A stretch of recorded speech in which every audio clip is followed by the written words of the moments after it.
Welcome to BrainStorm by Us Against Alzheimer's, a patient-centered nonprofit organization. Your host, Meryl Comer, is a co-founder, 24-year caregiver, an Emmy Award-winning journalist, and the author of the New York Times bestseller, Slow Dancing with a Stranger. This is BrainStorm, and I'm Meryl Comer. Will 2023 be a boom or bust year for new Alzheimer's drug candidates on the regulatory horizon? To walk us through this highly promising but charged scientific environment is Dr. Rudy Tanzi, Vice Chairman of Neurology at Mass General and Harvard's Medical School and co-director of the McCance Center for Brain Health. Co-author of the New York Times bestseller, Superbrain and the Healing Self, Dr. Tanzi is cited as one of the 10 most quoted researchers in the Alzheimer's space. Rudy, thank you for joining us today.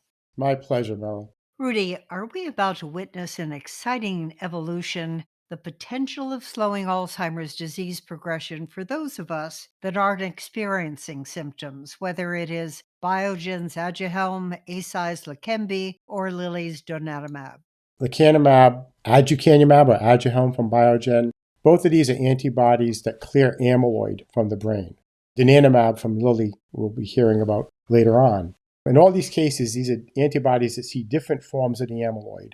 And when it binds to the amyloid in the brain, it instructs the nearby cells to eat it and clear it away. So these are very effective ways to clear amyloid. But there are two issues to deal with. One is these antibodies don't come without some safety issues. We have to monitor those patients on those antibodies with MRI imaging to make sure that there's no brain swelling or hemorrhage, even though in most cases, if that happens, it's reversible. But probably more concerning for me is that hitting amyloid and Alzheimer's is like hitting cholesterol and heart disease. It's really something you want to do early and often before symptoms. And these antibodies are being approved for use in patients who already have the disease. So they're going to have limited use in terms of improving the disease because once a patient has cognitive issues, clearing the amyloid has very limited success for improving cognition. It's better to do this preventatively. Rudy, how do you think about safety protocols and eligibility when dealing with amyloid-clearing drugs in a healthy population versus those who have already been diagnosed? See, in a perfect world, if lecanemab and Aduhelm and donanemab were very cheap and had no safety issues, and you ask how many people in this country could benefit right now from taking those drugs, meaning they have amyloid in their brain but they don't have symptoms yet, kind of like having high cholesterol, but you don't have heart disease yet, that number would be close to 40 million. If everyone had a blood test today for amyloid in this country, roughly 40 million people would find out they want to do something about it. Kind of like a cholesterol test. That's why I say amyloid is to Alzheimer's as cholesterol is to heart disease. But the thing is, if you have an antibody with safety issues that's very expensive, how does Medicare and Medicaid give it to 40 million people? But I like to look at the bright side. These antibodies, by being taken seriously by the FDA and with the approval of Aduhelm, now lecanemab with a successful trial that had some benefit on cognition in the earliest stage patients, it's opening the door for us. It's opening the door at the FDA for cheaper, safer drugs that do the same thing. That's why I think you're right in saying we're entering a new exciting era of Alzheimer's because these amyloid antibodies, the lecanemab, the aducanumab, the donanemab, opening the door for cheaper, safer, let's say oral drugs that do the same thing, where we can give them to 40 million people who find out they have amyloid in their brain, but a decade or two away from symptoms. Very akin to treating cholesterol for heart disease. Do you think drug regulators will have to consider lowering the bar for testing new treatments if the hope is to slow progression rather than someone showing improvement on their test scores? As usual, you nailed it, Meryl. So what we'll need is a lot of constructive dialogue between clinicians, scientists, the FDA, and drug companies, where we'll say, it's great that you're concentrating on drugs that will treat Alzheimer's patients right now and improve cognition. But if you're hitting amyloid, you're going to have limited success there. Maybe in the earliest possible stage of the disease, the mildest of mild cognitive impairment, there's a chance, and not even a guarantee, that hitting amyloid will make you cognitively better. But what is the best way to prevent this disease in terms of heart disease? What's the cholesterol of Alzheimer's disease for prevention? It's amyloid. So the future will be to tell the FDA, look, The elephant in the room here is we don't diagnose Alzheimer's disease until someone is suffering from cognitive impairment. If we did that same thing in heart disease, it would mean you don't diagnose heart disease until somebody already has begun congestive heart failure. If we did this in diabetes, it would be, we're not going to diagnose diabetes until we know you've lost enough beta cells in your pancreas. We don't do that, right? We test cholesterol when you're young, and we treat you decades before you might have heart disease. Diabetes, we look at your insulin, your glucose. We don't wait for your pancreas to start to degenerate. But in neurodegenerative diseases, Alzheimer's disease, Parkinson's disease, we diagnose when the brain has already started to deteriorate to the point of dysfunction. That's the problem. And then the FDA says, okay, now fix that. And then we're trying to fix it by blowing out the match, amyloid, that started the forest fire that's blazing right now in the brain, which by this point is neuroinflammation. If you take that whole 30-year track to Alzheimer's, amyloid's coming decades before like a match. That causes the tangles to form. They're like the brush fires. And you can get away with that. That won't give you dementia on its own. As those brush fires initiate forest fires, that's neuroinflammations, the forest fire, that's when you lose enough nerve cells and synapses, the connections between them, to start getting cognitive impairment. So by the time we diagnose cognitive impairment, neuroinflammation is the main issue. Plaques and tangles got you there beginning 10, 20, 30 years ago. So we have to think about the right drug for the right pathology at the right time. And we have to have then discussions with the FDA to say, hey, if I have a small molecule that's super safe and super cheap, and it does the same thing as the antibody for amyloid, the lecanemab or the Aduhelm, and it clears the amyloid, I want to give it to 40 million people who got a PET scan or a blood test that says they have amyloid now, and then drop the incidence of this disease, prevalence of this disease dramatically 5 to 10 years from now. Give me accelerated approval for a small molecule that's cheap and safe, and let's see if 5 to 10 years from now, we're actually dropping the incidence of this disease dramatically. That, I think, is the future vision we aim for. And you might say, yeah, what about the patients now? That's where we have to target neuroinflammation. That's a whole other conversation. Rudy, as the researcher whose team recreated Alzheimer's in a dish back in 2014, and on record that beta amyloid plaque hypothesis has been fully validated, is there now any room for doubt? There's no doubt, no. As a geneticist who found those first 3 Alzheimer genes, when I proposed as a student at Harvard in 1985, I was going to go after the amyloid gene. I was told by my superiors at the neurobiology department, there's no amyloid gene. Amyloid's just junk. And whatever gene you find from it is going to be one tin can in a garbage dump, and it means nothing. And luckily, I didn't listen very well then. I don't listen very well now. I still went after it. And sure enough, there was a gene that we found. It was on chromosome 21. It explained why Down syndrome subjects get Alzheimer's pathology. And yes, it made the material for the amyloid. We've known that the gene that makes the precursor of the amyloid causes early onset familial Alzheimer's. The next 2 genes we found in 95, the presenilin genes, made the enzyme that cleaved the amyloid precursor to make the amyloid. So anybody who looks at those data, you got one gene is the precursor for the amyloid. The other 2 genes for early onset Alzheimer's are the enzyme that cleaves it to make the amyloid. How do you deny it? And then you look at ApoE4, the most common risk factor for late onset Alzheimer's. And what does it do? It increases the deposition of amyloid in the brain. So the genetics and the geneticists have never had any doubt about the amyloid hypothesis. But we were also the first ones to say, and this is very important, early onset familial disease genes tell you what to prevent, not what to treat. And the biggest example there is when Brown and Goldstein got the Nobel Prize for studying an early onset familial family with hyperlipidemia, heart disease. And they saw high cholesterol was the result, right? They said, we think cholesterol leads to heart disease. People didn't believe them in the beginning. But now with cholesterol, we don't treat it after you have heart disease. Yeah, we do, but we actually prevent cholesterol buildup because the early onset familial heart disease family told you what to prevent, cholesterol buildup. Amyloid is perfectly analogous in Alzheimer's. That's how to think about it. And we've known this from genetics, but we've had to fight and fight and fight. And now we finally have the proof of concept. So glory be. Do you still hold to your prediction that doctors will be managing Alzheimer's disease like they do heart disease by 2025, if not sooner? I do. The best way to clear amyloid out right now is the antibodies. And, they have safety issues and they're expensive. So we can get into the healthcare disparities that might come out of this because it may be that the wealthy can afford to pay out of pocket to see if they have amyloid, and then pay out of pocket if they're not covered for the drug to get the drug anyway and clear their amyloid. So I worry about that you're going to have the middle class and lower classes building up amyloid, and the wealthy can pay to get rid of it. So we have to deal with that. There's lots of problems on the horizon. But the fact is, we have the first drugs that clear amyloid. It's just there's safety issues and there's cost issues. But they've opened the door for small molecules that do the same thing that can be cheap and safe.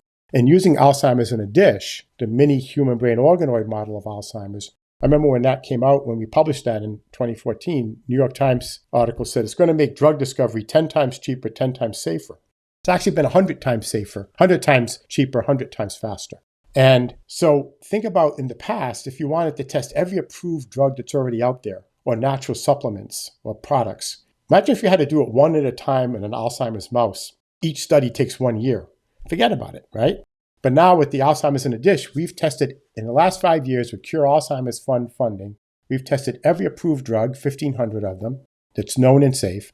We've tested well over 1,000 natural products that are deemed to be safe. And now we know which ones stop the amyloid, which ones stop the tangles, and for the patients suffering right now, which ones turn down the neuroinflammation.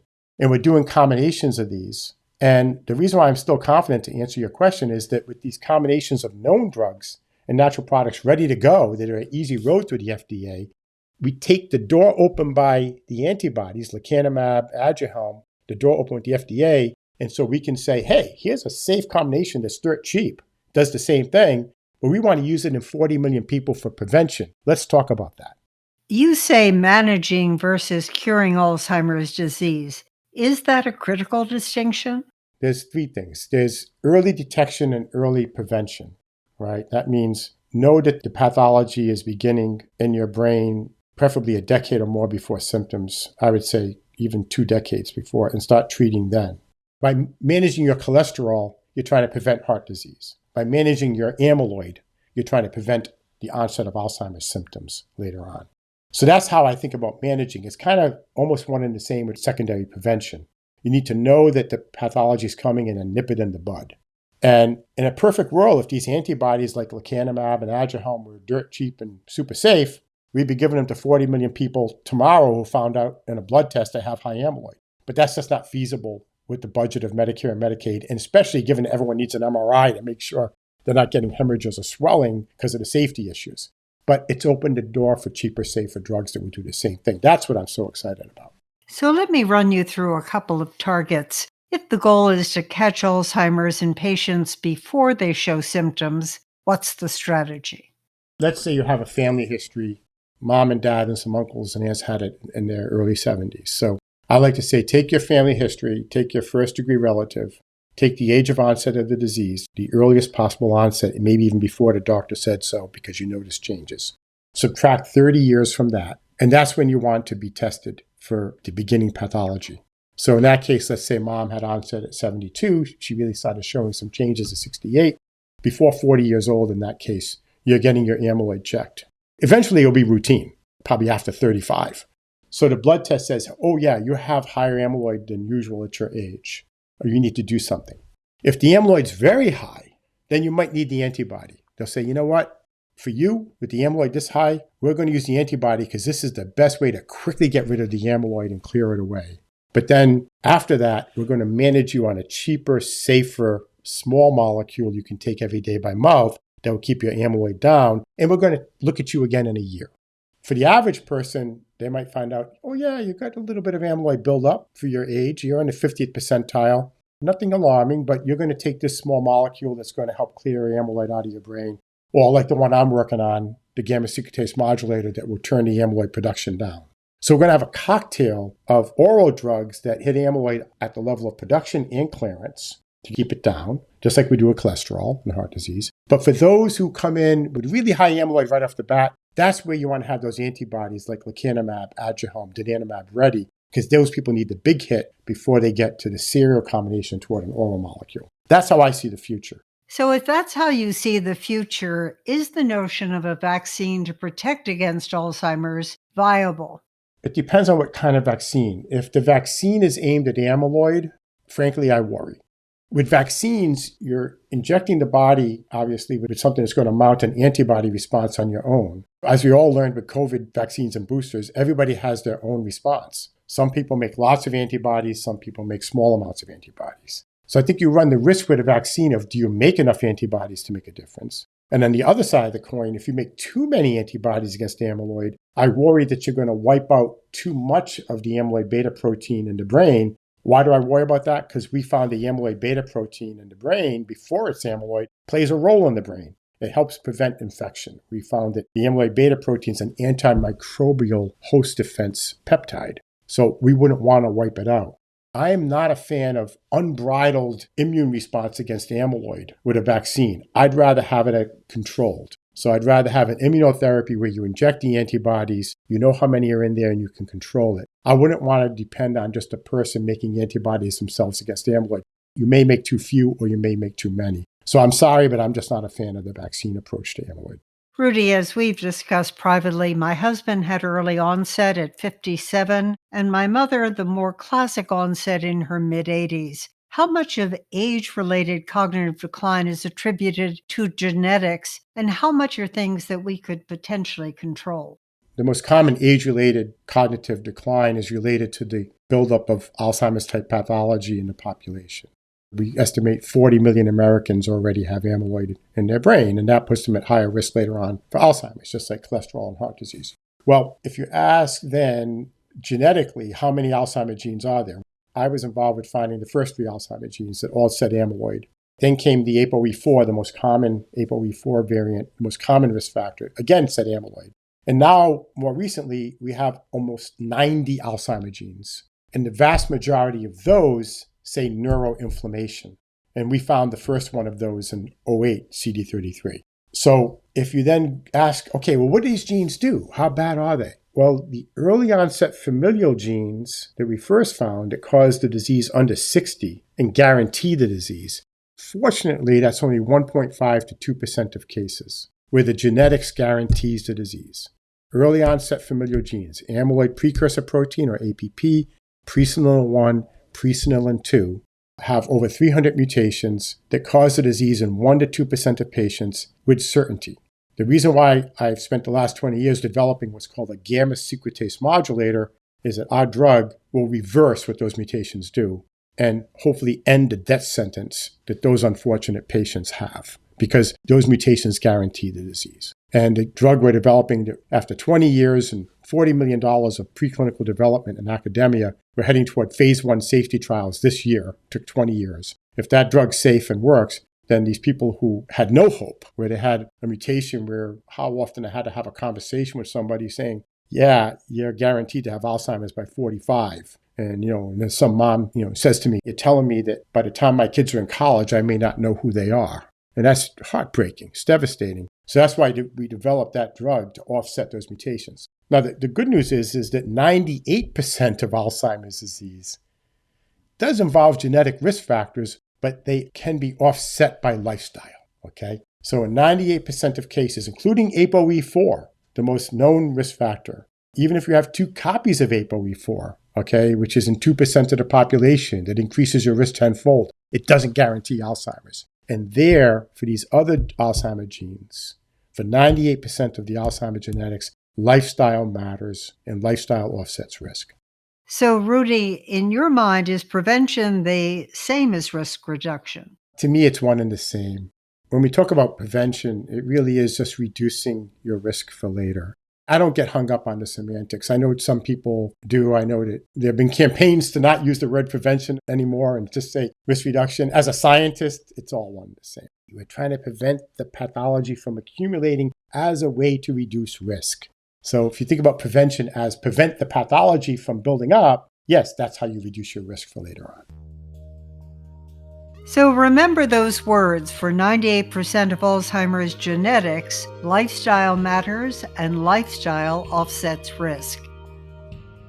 In part 2 of our conversation with Dr. Rudy Tanzi, Vice Chair of Neurology at Mass General and Harvard Medical School and co-director of the McCance Center for Brain Health, we focus on his New York Times bestseller Superbrain, on how to maximize your brain's potential. That's it for this edition. I'm Meryl Comer. Thank you for brainstorming with us. Subscribe to BrainStorm on your favorite podcast platform and join us on the first and third Tuesday of every month.